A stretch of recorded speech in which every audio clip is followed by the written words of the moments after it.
ओडिशा रे युवक मानकु राज्य सरकार धोखा देइछंती एहा कहिसंते राज्य बीजेपी युव मोर्चार सभापति टंकधर त्रिपाठी आयोजित एक सांबादिक सम्मेलन में से राज्य सरकार ऊपर बर्षिछंती। से कहिसंती दीर्घ 20 वर्ष धरी शासन गादी बसी नवीन सरकार राज्य बेकारी समस्या दूर करि पारिले नाही। समग्र भारत वर्ष रे बेकारी और बेरोजगारी राज्य भावे ओडिशा आज प्रथम रे। सूचना अनुसार 2009 मसीहा ठारू 2019 पर्यंत नियोजन कार्यालय में पाखापाखि 22,57,000 युवक युवती सेमानकर नाम पंजीकरण करथिले, किंतु सेथिमध्यरु 26,450 जन को नियुक्ति मिली।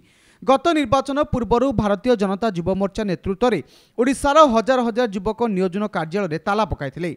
शासक दलर नेता माने घरोई ऑफिस खोली अणओडिया पिलांकु विभिन्न शिल्पांचल नियुक्ति देउछंती, हेले निज राज्यर युवक युवती को नियुक्ति नाही बोली राज्य बीजेपी अभियोग आनिछि।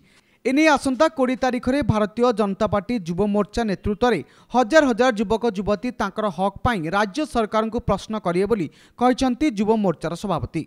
20 वर्षर शासन परे सरकार दक्षता विकास मंत्री को विधानसभा रे ये कथा घोषणा करने पड़ुछि जे ओडिशा भारत वर्ष रे बेरोजगारी रे बेकारी रे 1 नंबर। 10 वर्ष 2009 रु 2019 जाए 22,57,000 बेकार युवती पंजीकृत करथिले एम्प्लॉयमेंट एक्सचेंज रे तांकर ना। नवीन पटनायक जो पर्यंत राज्य सरकार जो पर्यंत जवाब नहीं दे नांती से पर्यंत भारतीय जनता युव मोर्चा नेतृत्व में ओडिया युवक तार संघर्ष करिवो, तार हक पाई लड़ाई लड़िवो।